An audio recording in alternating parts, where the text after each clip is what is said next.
All right, all right, all right. We are going to get started, my friends, so please take a seat if you can. And if you're standing, you're gonna stand, it'll be comfortable. Get cozy, we have an amazing crowd here tonight. As always, how's everyone feeling? How's everyone feeling? That's great. Great energy for a hot Monday in New York City. We love it. Well, welcome everyone to Creator Economy NYC. Look at you. Love to hear it. I need my notes here real quick, so give me a sec. My name is, I don't need my notes for my intro, but my name is Brett Deshevsky. I am the founder and organizer of Creator Economy NYC. Appreciate it. It is great to be here. It's been some time. Our last event, or in real life event rather, was our conference with Teachable Connect back in May. Raise your hand if you were there. All right, raise your hand if you're gonna be there next year. All hands, people, come on, all hands. Amazing. Let me just pull this up. Fantastic. All right, well, before we dive into anything, I always like to take a nice survey. If it is your first time here, let me hear you holler. All right, we got a lot of first-timers. It is so great to have you here. Thank you for being part of this community. Thank you for joining us. If you are a returner, let me hear you holler. That's wild. All right, fantastic. Now, just by show of hands, how many people here consider themselves a creator? All right, if you are an aspiring, budding, part-time creator, let me see your show of hands. All right, if you're a full-time creator, full-time, it's your full-time job? Big energy. Look, my goal is that for all of you, it becomes a full-time job. So we're gonna get there together.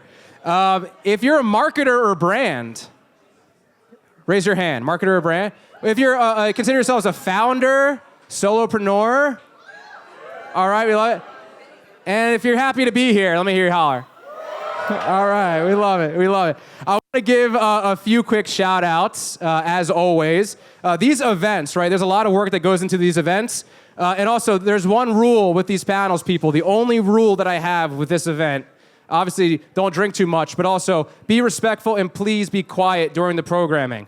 All right? A lot of work goes into this event. It's free and open to all of you so that we can bring this community together, we can learn together. So all I ask is please be quiet out of respect for myself, our panelists, and of course, the rest of the community that is here to listen in. Does that sound good? All right, it's an easy one. Huge shout out to the folks who helped make this event happen. It really does take a village. So I'm gonna go through some of the folks I wanna shout out, and then we can give them a big Creator Economy NYC applause afterwards. So first, huge shout out to Mel Lim. She is our event lead and event captain. All right, we can share. She's been instrumental. She's running this like a Navy ship. We love to see it. I needed some help at a certain point, so she's here to assist us, and she's been volunteering for a while, so she knows the lay of the land. Out front, I want to give a huge shout out to Anna, who's been supporting us with check-in, and we got our security guy who's here to protect the community, all right? My guy Champion out there, he's great. Look, this is like the mitochondria, right? When we need to protect the outside of the cell, and that's his job.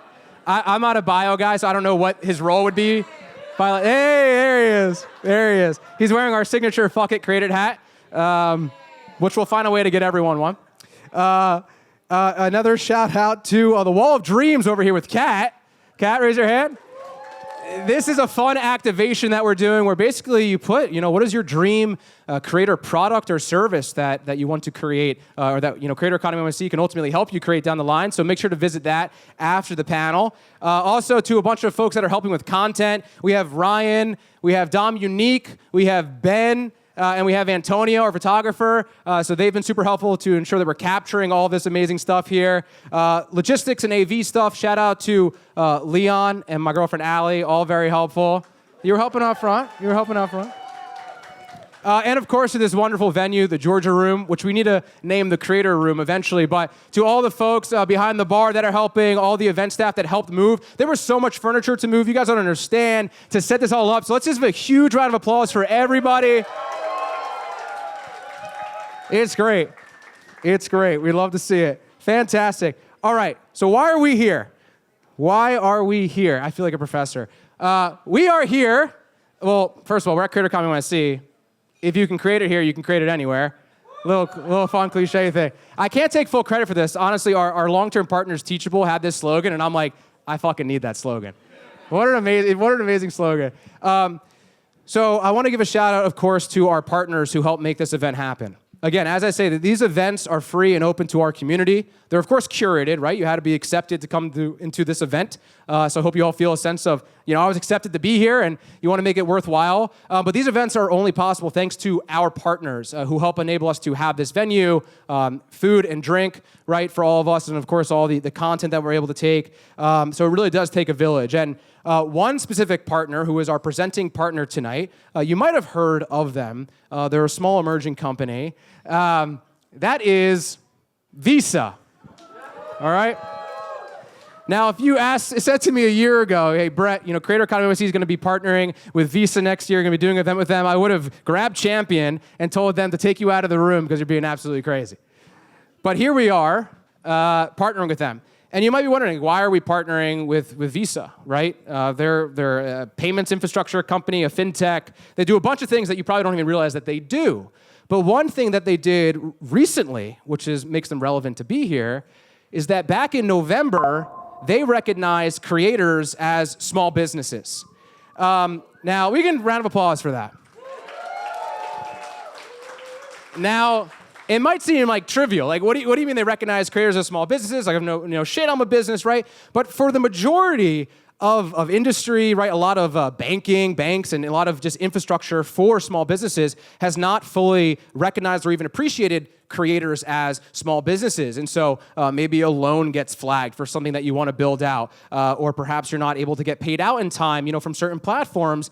And now an institution like Visa, a legacy, a huge institution like Visa, acknowledging and recognizing all of us in this room as a small business just gives us a lot of access and a seat at the table when it comes to being a small business, so that eventually you can get that loan for that brand you want to build out, or you get paid out faster from the platforms, a number of things. And so it's just a huge legitimizer for us, and I'm so grateful to have their partnership, and hopefully we do a ton more with them. So let's just give a huge thank you and a big round of applause for Visa.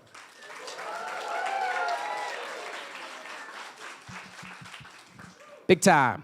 Now, it's not just Visa, but we also have support from some other partners that are based here in New York. First and foremost, our friends at Teachable. Of course, if you've been in this community, you know that Teachable has been a long-term supporter. We just did our conference with them. Now, what Teachable is doing, and I might sound like a broken record, but they're really helping all of you in this room monetize your skill set, monetize your passions through digital products, through courses, through community, in a really amazing way with such an amazing supportive team. I'm actually working on a course currently for all of you here that is going to be on Teachable. It's conveniently titled, Fuck It, Create It. So I've been talking a little bit about it in my newsletter, but I've been going through the journey of building that out. So I can empathize with the product, with what it takes to kind of build that in the space, and it's going to be an amazing resource for you. So if you're interested in hearing more about it, happy to chat. So a huge thank you to Teachable, and of course you got the wonderful creator hats that are here. So let's give a big round of applause for Teachable. Woo! And last but certainly not least is Select Management Group. Hell yeah. Let's cheer with them. Select Management Group. Select is a leading talent management firm. They have a big and strong presence here in New York, and they represent a lot of New York-based talent.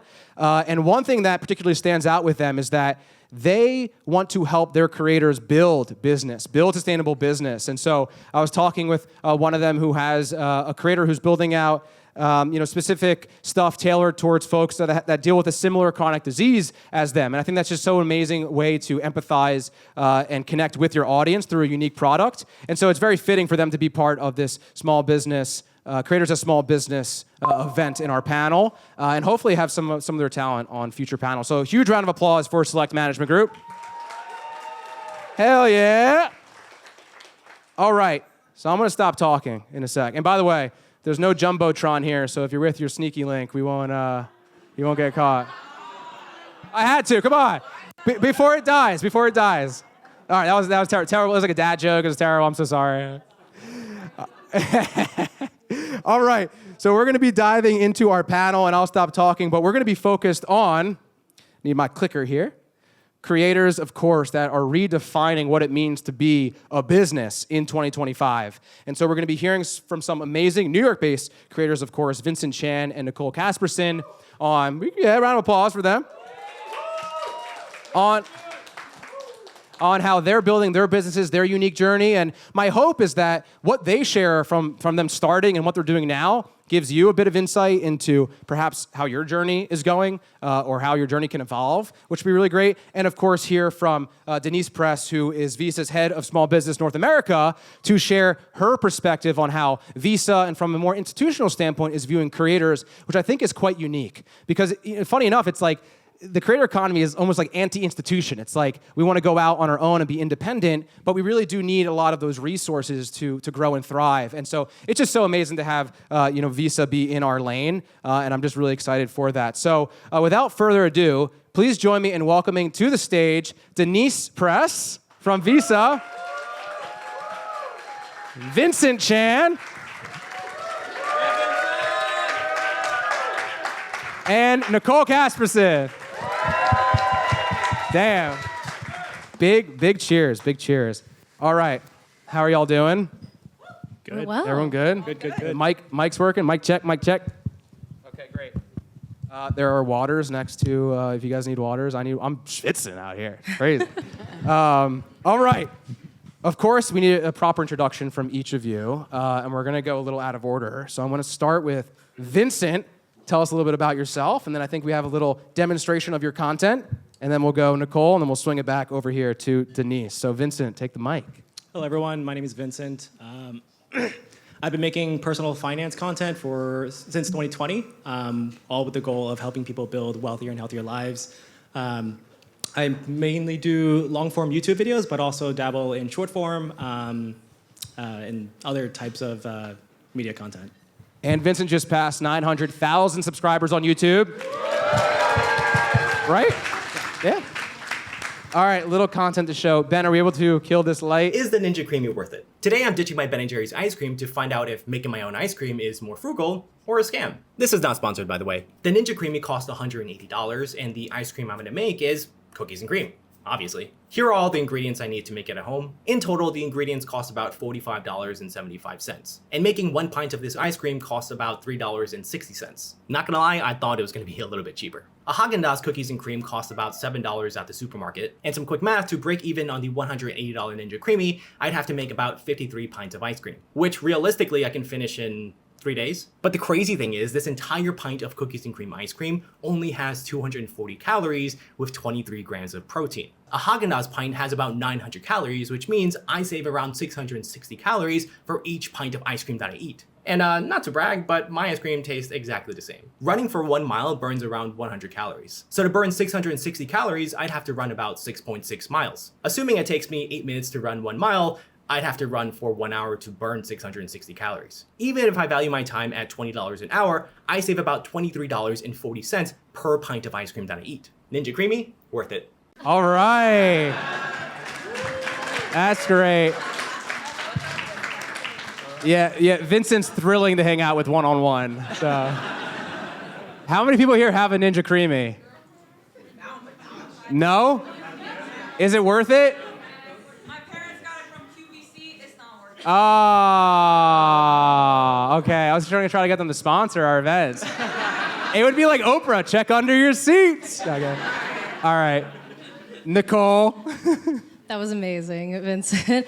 Hi, everyone. I'm Nicole Casperson. I'm the founder and CEO of Fintech is Femme, a media company and community with 50,000 subscribers to my newsletter. And everyone in my community are fintech professionals or finance or tech professionals that are all dedicated to making our economy work better for everyone. So I write an industry-leading newsletter, as I shared. I host a couple podcasts. One's called Humans of Fintech, and one is called Fintech Mavericks, which is powered by Brex. And I also host a massive event series called the Fintech is Femme Leadership Summit in New York, in San Francisco, and looking to expand into new international markets. And here's a video sharing more about that. This is Fintech is Femme, and it's here to change the way you see business content. It all started the way a lot of great things do, with a big dream and a little frustration. I was craving business content that actually spoke to women, not the girl boss fluff, not the pink wash cliches. I wanted real strategy, real tactics, real stories from women who've actually built something. And when I couldn't find it, I built it. Hi, I'm Nicole. I've spent the last decade covering fintech, interviewing founders, CEOs, investors, and the people shaping our industry. I started Fintech is Femme with a simple mission: create the kind of content I wish existed when I was starting out. Stuff that's smart, strategic, and still fun to read. It wasn't easy, but piece by piece, we built a media platform, then a community. I wrote a 360-page book. We launched 2 podcasts, grew a newsletter to 50,000 subscribers, and in April, we'll take the main stage at the Time Center with 500 women in fintech ready to change the game. And we're just getting started. Because let's be real, the economy is broken. The same people, the same systems, the same mediocre results. And we're done waiting. Fintech is Femme is building the future, louder, smarter, and with way better shoes. So if you haven't joined us yet, this is your sign. Welcome to the Fintech is Femme Leadership Summit. Trust me, you don't want to miss what's next. Hell yeah. We love that. Fun fact, I was at the event. I think I was the only man on. One of the few. There were a handful. Oh, on a panel? On a panel. Yeah. Yes, you are one of our inaugural men who've been allowed Yes. on to speak on my stage. Appreciate that. Lots of mansplaining. All right, and Denise, last but certainly not least. All right. Well, thank you. I'm so excited to be here. I am Denise. As Brett said, I am the North American head of small business at Visa. I don't have a really cool video, which is really a shame. We'll have to work on something. Actually, we like have a that. surprise for you. Yeah. Okay. Well, all right. That may be like an after panel event. So a little bit about me, and then more importantly, a little bit about Visa. So.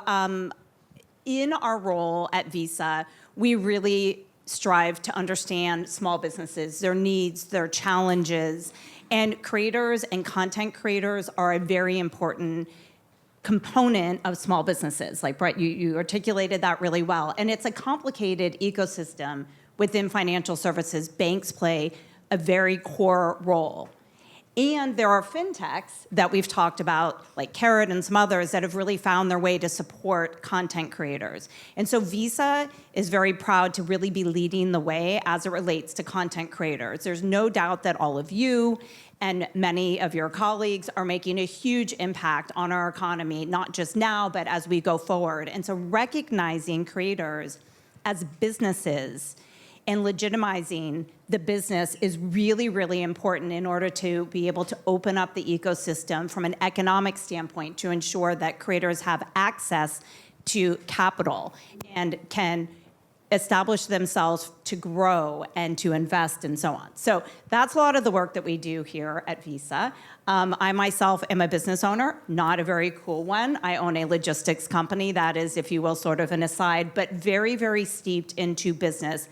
The needs, the challenges of businesses, and quite frankly, this is in a really exciting time for us to be looking at not just the businesses that run our economy day in and day out, but also content creators. Now, one other thing, and you probably talk about this, small businesses drive our economy here in the US and actually across the globe. So I don't know if you are all aware of that, right? So creators play have a huge impact. But in addition to that, small businesses actually run the US economy. So we have over 60 million individuals that either work for and or they may be their own business owner. So over 60 million individuals. And somewhere between like in excess of 80% of businesses are small businesses. So the impact is huge. It is our responsibility at Visa to really anchor on the best way to pay and the best way to be paid. And so all of our products and all of our solutions, well, they don't come directly through Visa, they come through our partners. So they come through banks, they come through fintechs. We work very hard to understand the needs. We work with others on education and advocacy. I love that. That's fantastic. Big round of applause. Okay. All of our folks. There's a reason it's called the Creator Economy, because it is all about, of course, the business element. So I thought that was very well articulated right back at you, Denise. Now, first question to kick us off. I want to start with a shout out from each of you. And Nicole, let's start down there and we'll work our way over back to me. Who is your favorite creator that's crushing building a business around content today and why? It could even be yourself, but just curious to see who you are observing. All right, okay, so if not myself, I'll give you two. First is definitely Alex Cooper, call her daddy. Yes, she saw a wide open market opportunity to serve 50% of our population, which is not a niche market, i.e. women. Showed and scaled a real business opportunity around that, something that I've done myself, and so I really admire. And then she's also done it with the people closest in her lives. Her main business partner is her husband, so is mine. He is in the room here today. And shout out to husband, there he is. And then her second right hand is her best friend growing up. My right hand, my chief of staff, is my sister, my best friend. I am the godmother to her son, you know? So I really admire the qualities that she's done to build the business. The second would be Morgan DeBaum of Blavity. Yes, exactly. Largely because she really did start it with this core publication of Blavity, and once again, serving a very massive opportunity for news and content around Black millennials, and it's just something I've admired the whole way, so definitely those two. Fantastic examples. I love that. Vincent. Transparently, I don't watch a lot of content, but I think for this panel, for people who are interested in becoming business owners or business content creators, Matt Gray and Justin Welsh are two pretty good individuals. They teach about building systems and processes on how to make your business more efficient from like a content creator or a solopreneur perspective. Great examples. All right, Denise. Okay, so as the non-creator expert, on a personal level, my favorite is Baked by Melissa. We often have their cupcakes here. So not anymore. I don't know if that did not land well or it did, but I love her. So that's like a very personal thing, right? So I love her product, and then I completely connect with her on a whole bunch of different levels, just in terms of who she is.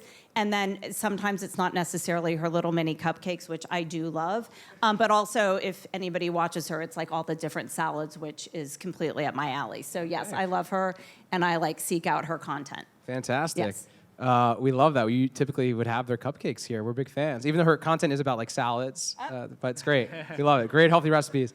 I want to answer this one actually. Creator in this room who I've been following along with. I don't want to embarrass him. I call him out. Colin Rocker. Oh. My guy. Yeah. A surprise shout out. Colin just hosted his first conference, and he's been really leading with in real life stuff. I'm obviously biased because that's kind of similar to how I operate with IRL and URL, and I love to see another person who's in our community that's executing on that, and it's just relevant because he just hosted it, but particularly because his focus is on a lot of folks who are doing their thing in their life first, whether it be entrepreneurship or the first time in the corporate world, and I love bringing that subset of grouping people together because everyone's kind of navigating everything on their own, right? They might not have a parent or a sibling or a family member or even a mentor to navigate that, and so I think that model is really unique. So shout out to Colin, who's in our community. He's here tonight, which I love. Nice. All right, moving on. I want to talk some definitions here because there is a lot to define, and I do think creator business can be a little murky sometimes. Of course, this is Creator Economy NYC, so we have to quote a New York City creator. So Jay-Z famously said, "I got 99 problems." No, I'm kidding. He famously said, "I'm not a businessman, I'm a businessman." And I want to ask all of you, do you agree with this line as a starting point to define a creator business? Perhaps, Nicole, let's start with you again down there. 100%, right? Also, I'm sorry, is my favorite creator who Beyonce? Yes. Once husband and wife pairing, just saying. Okay. Absolutely. I mean, at the end of the day, you have to kind of think of yourself as a business holistically in order to make creation work. That's something I've found out kind of the hard way in terms of focus and resilience and being able to let go of the obsession with predictability, right? And so I think that's something that we see a lot in artists and that they've done, such like Jay-Z, and have done such an incredible job of doing, is seeing their whole business life intersection in a holistical way, and then building on top of that. And so understanding time capital, social capital, monetization as well, I think is very important. So yes, you are a business. I think Martha Stewart's also one of my favorite creators. Okay, we love it. Marketing. She like, same thing, right? Like you create a whole universe around yourself. 100%, yeah. Vincent. I'm going to take a contrarian view on this. I don't think all content creators are small business owners or creative businesses. I think, but all content creators can become small businesses. And I think the distinction, at least I personally make, is content creators mainly work in the business, where it's like very day-to-day, tactical, operational. Business owners or content business owners work on the business. So it's a lot of strategy. How can you do like the bigger picture stuff? And it's not like you can't do both, but it's where do you spend most of your time when you are working on the business. Love that take. That's great. Denise. Okay, so when I first thought about this, I thought, like, and I'm going to take a little bit of a different approach, right? Great. So not that it's necessarily like a bake by Melissa, but if you're a baker and you own a bakery, are you a business? And the answer is yes. Yeah. And so for me, it's like the same thread. It's the same philosophy. So I say yes. Okay. Yep. Great. Very straight to the point. We love it. Yeah, I mean, you use great examples also. Like if you're a chef and you have a restaurant, like you're a business owner, right? So it's just a kind of the label that's there. Yes. It's ultimately, I guess, what you are doing with it that then Exactly. leads into you being a business, which is a great, honestly, segue because I want to touch on Nicole and Vincent's journey for a little bit. And of course, Denise, I want to hear your takes on certain things as well there. What was your, I'm a business moment, Vincent, for you? Because I don't think you came from a full-time job and then like what led you to be like, I'm a business. This is a business here. Yeah, so going off the point I made earlier, I think when I realized I was like a business owner, I guess, was when I made my first hire, which was a video editor. And because at that point, I didn't have to do like one task, which was the super operational tactical stuff, and I can actually take a step back and evaluate where the content journey was going. What are some avenues I can monetize beyond sponsorships, beyond affiliates, beyond the traditional stuff, and really focus on the strategic direction of the business. Nicole, what about you? I would say my book tour. So Fintech Feminist, my book, which was in the video, when it came out, I had the big fancy publisher, Wiley, and all the things, but it's not like Sex in the City, my friends. When you write a book, no one cares. So you have, literally. So you have to do everything. Your publisher will literally do nothing. Love you. And except for physically create the book and put it in bookstores and on Amazon. But we had to create a real system around developing a book tour. So multiple cities, right? We hit 4 or 5 cities in the US to sit at a table and have people in real life line up to have me sign a copy of my own book and then take pictures with me. Like just the physicality of having this physical thing and not just like the newsletter digitized or the podcast or it changed the whole framework for me. It made me realize like, oh shit, this is real. Like I got a tattoo about it because it was so real for me. And I was now like, we're working with the venues and we're working with photographers, right? And you're hiring all these people to make the most out of this moment, to serve your audience that if someone shows up to get a book signed by you, it's a big fucking deal, right? Like it's one thing to like something on Instagram. It's another thing to do that. So that's really my like, oh fuck, I'm a businessman. Oh yeah, businesswoman. Yeah. Yes, Powerful. yes, I am a rich man. I love it. Yes. Now, for each of your journeys, right? You've been doing this for a little bit, for some time now. Nicole, can you share with us and all the audience here what was your like a journey to getting this going in terms of actually like launching the business elements of it, right? Were you saving money? Did you take out loans for things? I think that will help give some clarity to folks in the audience how they should be approaching their journey, or maybe they think that they're alone in how they approached it. Yeah, as a fintech creator and journalist, I'm totally aware of how money is top of all of our minds in this journey. I actually founded Fintech is Femme for the first 2 years under an agency. After 2 years, I knew pretty right away that I was going to turn around and make it an LLC. I often joke that in October of 2023, my now husband was proposing to me to marry him. And by November 2023, I proposed to him to be my co-founder and business partner on Fintech is Femme and go in full time. And he said yes. So now we're on this crazy, journey together. During those 2 years when I was under the agency building this thing, I kind of always knew that I would want to be a business owner. I knew I wanted to take this on for myself and have the full creative and operational vision and direction. So I was saved. I saved about $20,000. It sounds like a lot. It's not enough. But I did what I could, and I used it to sign up for all the SaaS products you need, the email service, the Luma pages, all the things I needed to get off the ground. And then by December 2023, I had signed my first $20,000 brand deal, and we just kept running ever since. And so it's been fully bootstrapped the whole way through. People ask me all the time, Nicole, do you have like a friend and family, an angel investor, a somebody? The answer is no. I have me and my husband and our team working day in and day out to make this dream possible. And so we're almost 2 years old by the end of this year. Hell yeah. Yeah. That's fantastic. Great. Vincent, what about you? Similar, fully bootstrapped for me. Started in 2020 during COVID. I'd say it was just using a phone, my iPhone, filming, and then video editing software is free. I forgot what I was using at the time, but CapCut is free.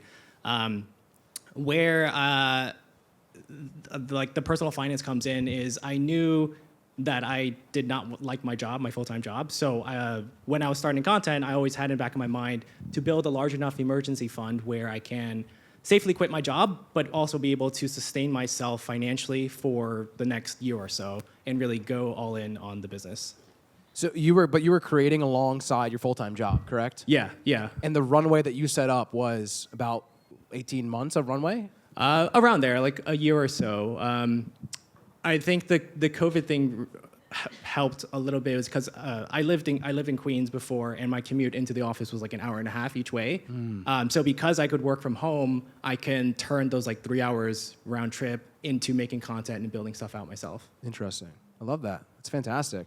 I resonate with both of those stories. I have very similar, saving up, building things on the side until it made sense and was able to bootstrap to, of course, now be able to do something like this, right? Many of you were at the first few events for Creator Economy NYC. They were not like this. And so, it takes time to grow. And so it's great to see all your journeys. Denise, I want to bring it back to you because we were talking on a call previously about like, what should a creator who is, seeing themselves as a small business do? What are those let's narrow it down to 3 core things that need to be done as they're kind of entering this phase of being a business owner and not just a hobbyist. Yeah. Okay.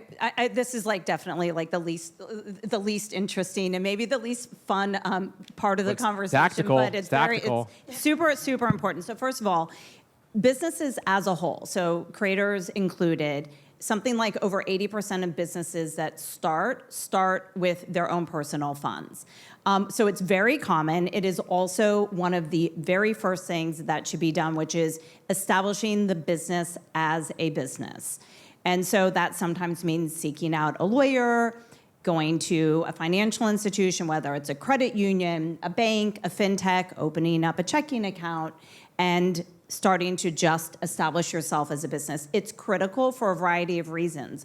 One is that within this ecosystem, even with some of the fintechs that are more creative, that understand, if you will, how to engage with creators, the vast majority of the financial institutions in our ecosystem don't necessarily understand creators. That is a job that we do. We play a very big role. We had a huge client conference, thousands of financial institutions just a few months ago. And myself and then the head of North America, this woman who I report to, we actually had a breakout session that only talked about this very topic, to educate the financial institutions in our ecosystem about this generation, about creators, how to think differently about it. So what to do is absolutely establish yourself as a business, open the checking account. You've got to be able to differentiate so that you need to differentiate your personal income from your business income. It's important. It's very important so that at some point in time when you need to move that business forward, whether it's a loan, whether it's a credit card, whatever it may be, that you can build on that. And it's really the first stepping stone. I love that. Yeah. When I was starting Creator Economy NYC and we were getting some of our first sponsorships, I did not have a business account. I did not have an LLC. I had nothing. And I was having them deposit in my freaking PayPal or in my checking. They're a client of Oh, ours. hell That's yeah. Okay. okay. Hey, PayPal. Yep. So, whoop, swallow myself. We're good. And We're good. I was using my personal bank account. Yeah. And I wasn't able to keep track. And I was like, oh, wait, I need to reimburse myself for something. How much Yeah. went there? And then when it came around for I needed to pay taxes or something, I was like, I don't know how much came from the business. Then it wasn't until actually a year after starting Creator Economy NYC that I got an LLC, and then I signed up for a business bank account. And I was like, wow, now I can actually keep, things divided and That's all that right. and actually keep track. So highly recommend anyone here who may be creating already and is able to bring in either affiliate revenue, whatever it might be, the bottom of that commerce mountain that we talk about, need to get an LLC, or I guess an LLC is probably highly recommended. Right, yeah, so first and foremost, you need to establish yourself as a business, right? Like you cannot walk into a financial institution, whether it's a fintech, a credit union, or a bank, without those documents, right? They need to actually see if you will, they need to see the business as a business. So you're absolutely right. That's like step one. Yep. Most of them are LLCs, but there could be other structures, and other businesses do have other kinds of structures like S corps and whatnot. But yes, that is like step one, and then establish yourself with a financial institution. Step two. That's great. Yep. Is Venmo a partner? They are all partners. Let's go! This is So it was Visa. like, I was like, doing a deal with a brand, and I was like, can I Venmo request you? I was like, I literally really had no idea. Now you got to go through a process, and here we are. I was like, Visa, can you Venmo me for this? All right, I want to come back to Vincent and Nicole here. Nicole, how many different revenue streams do you have? A few. So newsletter. List them out. Newsletter, ads, and deep dives, i.e. a company paying me to write about theirs in my unique voice. I also have podcast revenue. I mentioned I have 2 podcasts. I monetize both of them. I might have a third. Anyways. Events, sponsorships, and largely through that I'm actually getting the content itself sponsored and working with clients that way. And then, of course, just like additional, there's my community, which I'm like, it's monetized, but I'm using it more as like a pooling to better understand and go deeper with my audience. But ultimately, there are things like the consulting, or when people want to, obviously, people will hire me to MC events, or they'll hire me to speak at events and help content direct. So there's that too. What are the percentage breakouts? What's your largest, Right now, it's podcasts. Podcast, really? And are you? And I would say it's tied with events as well. I'm like, my CFO husband here. Anyways, no, it's about, I'd say right now, but the podcast really only picked up this year. Great. I wasn't monetizing my podcast last year. And are you doing more long-term stuff? Long-term. Brand deals. Oh, yes. Well, I mean, a podcast season will run anywhere, between 10 to 12 weeks. Nice. So, yeah. Okay, cool. Good to know. No, it is. Vincent, what about you? I have YouTube, AdSense, I guess short form with the Meta and TikTok, sponsorships, affiliates, digital product sales, coaching, consulting, and occasionally doing speaker stuff. And what is your largest, or the split, if you can I'd list say that out? it's pretty good with affiliates right now. I think affiliates are pretty up there. Affiliate being the most, really? Yeah. That's fantastic. For each of you, how stable and predictable do you feel like this income is? I guess, Nicole, for you. Okay, so honestly, the best thing I can tell you is to care more about your level of resilience than being obsessed with stability and predictability. I said that earlier. Yeah. Oh, yeah. Thanks. Write that down. Because at the end of the day, I've put in a lot of work to create a very full pipeline for our business. And at the end of the day, that doesn't actually solve the problem of when they pay me or if they pay me on time. Which, as any creator in here that's doing this full time knows, is probably the biggest pain point of our company and our work. So the answer is it's as about predictable as I can make it in terms of I wonder when said company will pay me in time. And so that, like I said, that's the biggest struggle. But you do the math, you have the pipeline, like how far the pipeline you have now can take you, and then you just keep the momentum going from there. But it's like relatively, you have an average that you can do, right? Just by doing the numbers. So can I ask a question? Yeah. Okay. So how do they pay you generally? How do you all get paid? Yes. Largely through their different vendor portals, right? If that's the question. So, not dropping names, but they all have different vendors that they use, different vendor portals, right? Everyone's got different contracts. Sometimes I work with a financial institution that's contracting me through their PR firm, right? And not directly through them because of whatever compliance reason. So I'd say it's a hard thing to automate when everyone has a very special and unique way that they want to do it. Yeah. And that is it's just a lot of time capital on me and our team.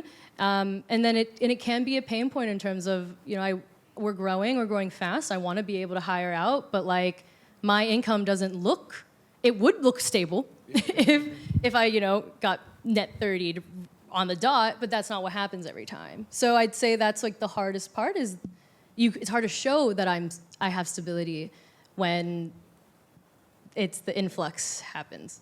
It's interesting. Vincent, do you feel similar? I'd say starting off, it was very unstable. There would be months where it's really well and then not so well. I think right now I've built it to the point where I have a consistent floor, or at least an expectation of how much I can make. But also I also have how traditionally is personal finance, there's an emergency fund 3 to 6 months. I also have that for the business. So I'm pretty in terms of paying the team members and stuff like that, I have a good safety net for those helpers. How do you think about that percentage-wise? Is there 10,000 comes in? How much are you taking of that to put into your emergency fund, your business emergency fund? Do you think about it like that? No, mainly because it's already built. So yeah, I imagine he's using Fintech to do that. You know what I'm saying? Yeah. Were you saying you're using you have an emergency fund for the business? Yeah. So it's already there. It's just it's already you're not there contributing in the to it. business bank account. Got it. Okay, very cool. Super interesting.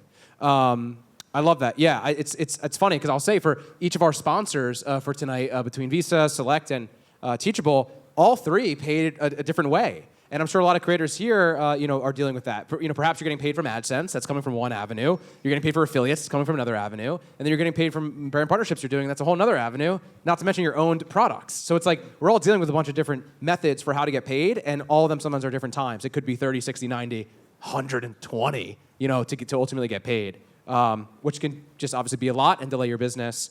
And it might not look great to a bank if you're trying to get a loan. Because in June, all of my invoices that I was getting kind of hit in July. So June, it looked like there was you didn't make any income in June. It's no, it's all coming just now. And it's no. So that's a whole thing that's also figuring out. So cash flow is the biggest reason across all businesses why those businesses that do not make it, the number one reason is cash flow. So that aspect of getting paid is something that we dig into. So lots for us. So one of the reasons we're here is also to learn, right? So I asked a lot of questions along the way. So thank you for engaging in that particular Student, question. Master. Exactly. Yes. Thank you.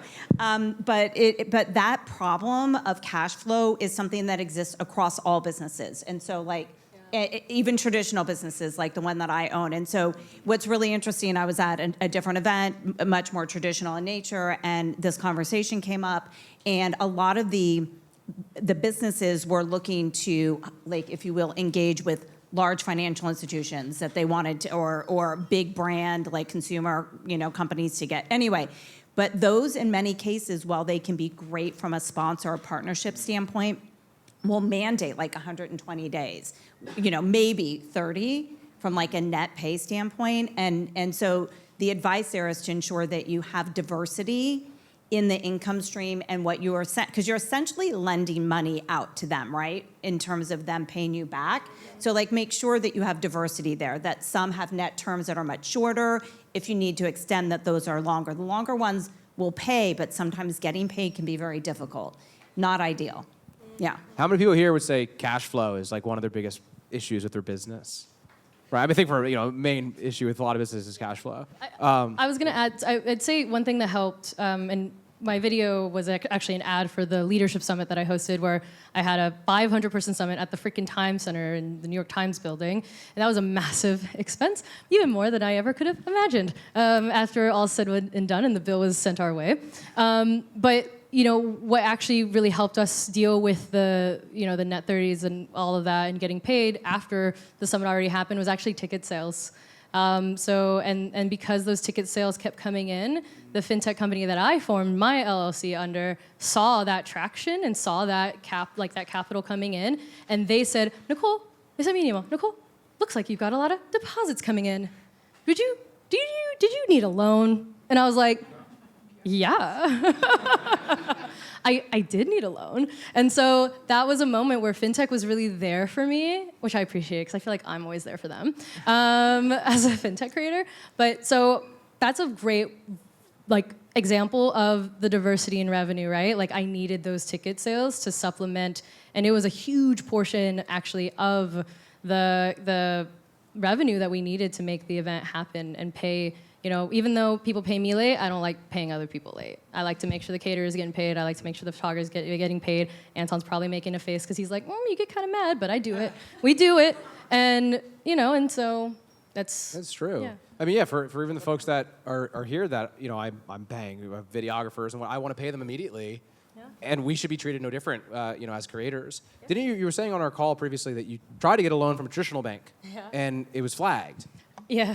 Well, a traditional bank wouldn't send me a loan because my business, my LLC, is not 2 years old.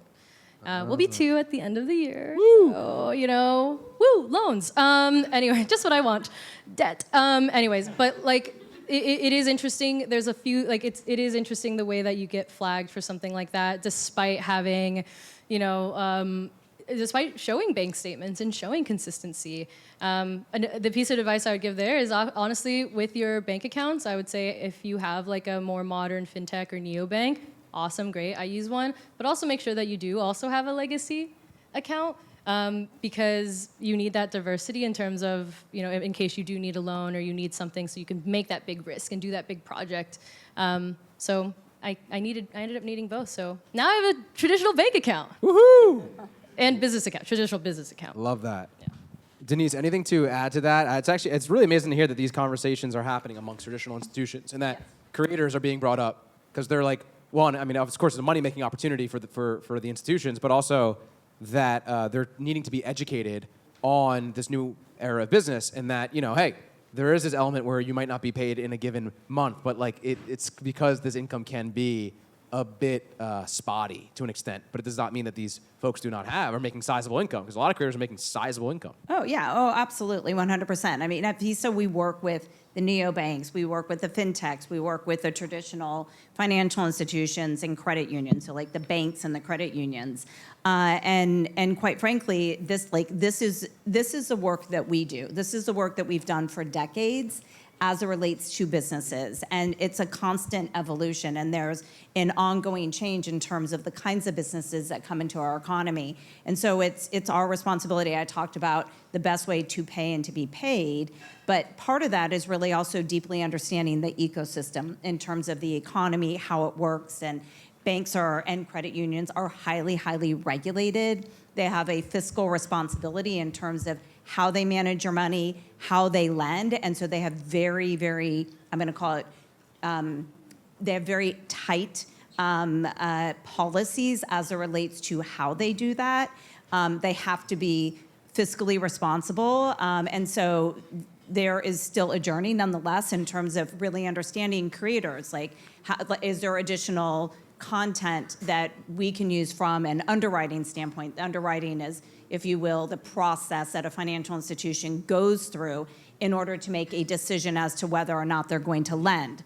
So we get very, very steeped into that conversation so that we can essentially help build a responsible economy that enables this concept of the best way to pay and be paid. Oh yeah, I love that. I'm gonna have to get a new sticker that is like, "Fuck you, pay me" or something like that. I don't know. We obviously like that F word around here, so I know. So you're not hearing this at your JP Morgan conferences or something. All right, I want to wrap up on my questions, and we do want to give a chance for Q&A. So we do want the community to talk, and remember, just please keep voices down in the back. My final question really is, I do want to actually have a prediction question, because we are talking about small businesses.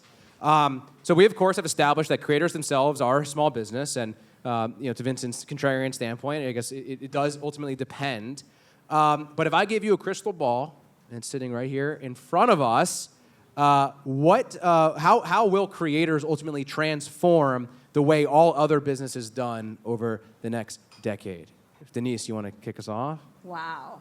How will creators transform? Transform the way all other businesses operate and are done. Yeah, I mean, I think that as businesses turn over, that creators play an incredibly important role as it relates to education, advocacy, brand.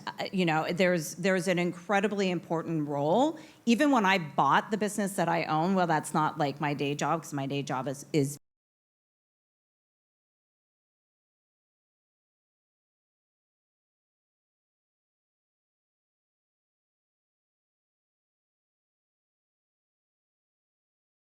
education. How do we educate? How do we get key messages out? Some of it is really fun content. So I think that creators will continue to play a very, very important role across all different businesses. Love that. Yeah. Vincent. I think a lot of brands are going to start using or working with creators more, not only from like a partnership, sponsorship model, but also posting content on their own brand page.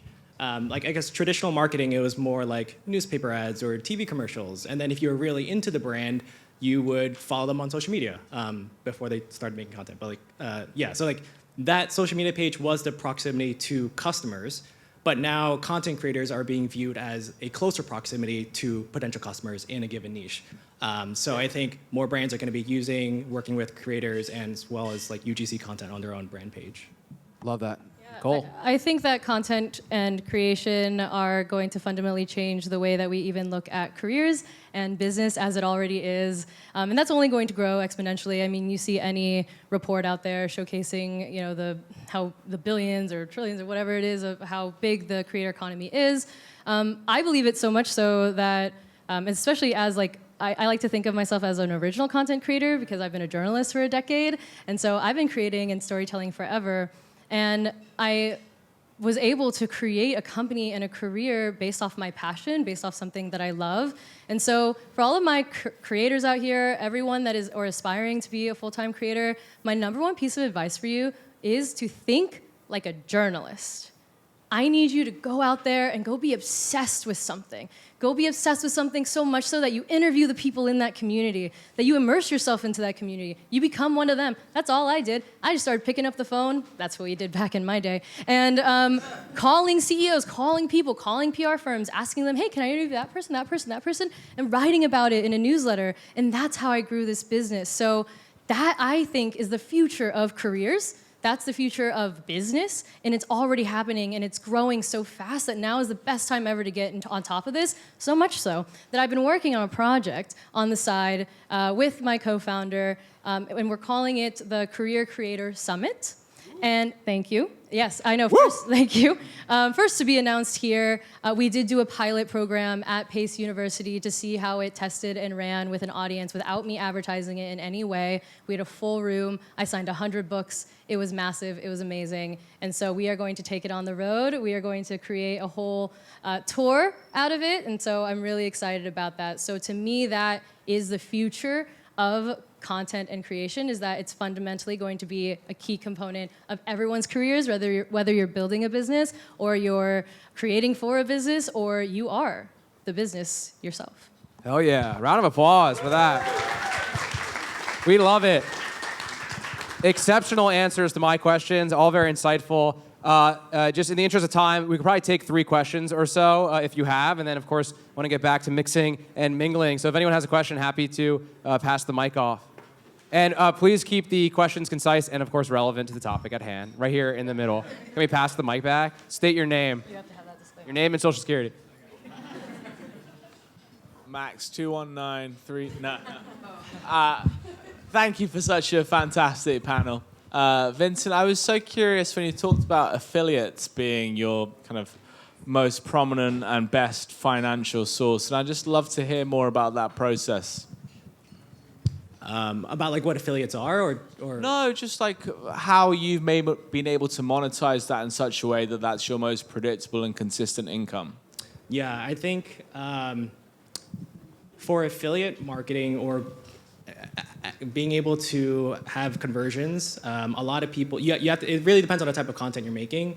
The reason I'm able to do it a bit more predictably is because I've noticed that for affiliate conversions, a lot of the people who are going in are looking for like a tutorial on how to achieve X, Y, and Z. So when you position the content to maximize affiliate income, that's the type of content you want to produce around. I don't know if that answers the question. That was good. We'll have to do more into affiliates. Seems it's always of interest around the community. Any questions over here? Yeah? Sure. You mind passing this back, Sim? So my question is hi, my name is Remy, and my question is to Denise. So Denise, I've kind of done this whole thing the opposite way. I established myself as an LLC 5 years ago, and now I'm starting to create content on behalf of my business because I've been scaling others. So what are some of the resources that Visa has for SMBs, and how can we use that resource and scale with it? So your question is around how can you scale now? Yes, Yep. because I saw that you guys had some resources We for do. small businesses. Yes. So we do. So within our visa.com and on our hub, we do have quite a bit of resources. One of them is called Practical Business Skills, and it really is about, if you will, like financial literacy for businesses, right? So it's not, I mean, some of the basics still apply on the personal side, but it is actually specifically for small businesses. And so I'd say like that would be one of our number one tools, just in terms of, how do you scale, where can you go, all the tools that are going to be really critical in terms of like running the business day in and day out. All right, in the back. Let me swing around here.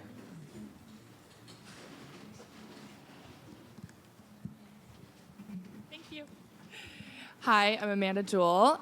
My question is for Nicole and Vincent. So I think, Vincent, you said earlier that you don't watch a lot of content, but that you create it.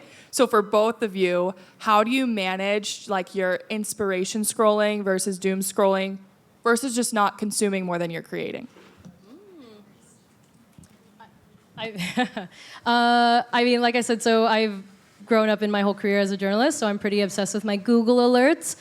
They tell me exactly what I need to know in my niche, and then I have to also block it out because it's a disaster out there in the news world. But I would say kind of picking your core, right? Like, who out there do you aspire to be like? And maybe just kind of focusing on those for a moment in time. It's kind of like, I don't know, are you ever like obsessed with an artist for a period of time and then you move on to someone else and they're like, oh, re-inspired? Kind of the same thing, right? Like I have a core group of artists and content creators that I just really admire and want to build a business like them. So I do consume their inspiration. I'm also very inspired by all of the women that I interview. I mean, they're doing insane things. They're using the power of technology to make our economy more accessible and innovative. Like, I don't know what's more inspirational than that, and following their business models and following what they're able to do. So I would say that, like, focus on people that bring you joy, like people that actually make you feel like, oh, I either know them and I want to be like them, and not in the comparing yourself manner, because there's none of that, right? Like I avoid doom scrolling by just not doing it. I just don't do it. Like like my social is my work, and I'm on there for my work, and I get inspired for my work, and then I gotta go touch grass. So like that's how I see it. Yeah. Yeah, similar. I'd say for me, I do well. I've built like a process. So like I tend to bulk create content every month. So like a couple of days throughout the month, I have a bunch of research and reports based on what topics or things other people within my niche talk about. And then depending on how those topics perform, I will do my own spin-off based on that information. So I don't really like seek out content to watch. It's more I consume it as just a research and analysis way. Yeah, there's that as well. I like that. Great answer. Great answers. I just want to chime in here because I thought that question resonated a ton. When I certainly doom scroll a lot, and no shame, by the way. And but often, sometimes it depends on where my mind is at, whether I'm just wanting to be in full lazy, laying on bed mode, or if I'm actually scrolling and like I'm interested in seeing perhaps what's out there. And so my main channel is LinkedIn, right? And I'll scroll LinkedIn and get inspired by what people are talking about. They might be talking about like some update in the creator economy, and I wouldn't have known about that unless I saw their post. And I want to take my own spin on it. So boom, there's some inspiration for a post.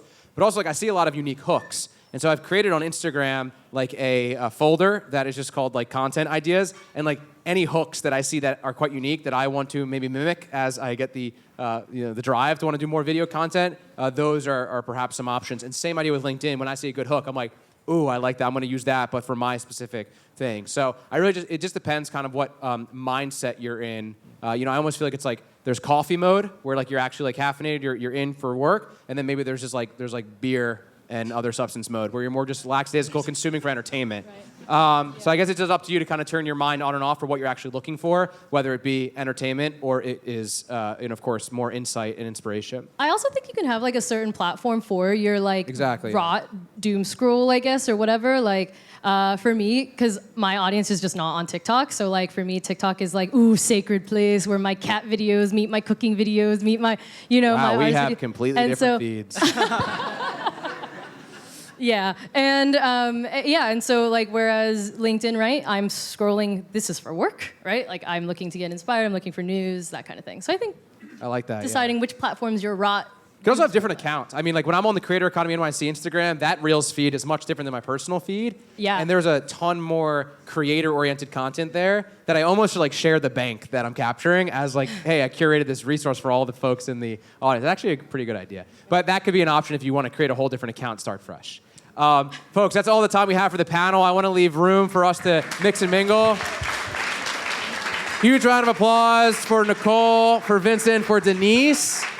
And of course, a huge shout out to our friends at Visa. Big round of applause for them. And Teachable and Select Management Group for their support.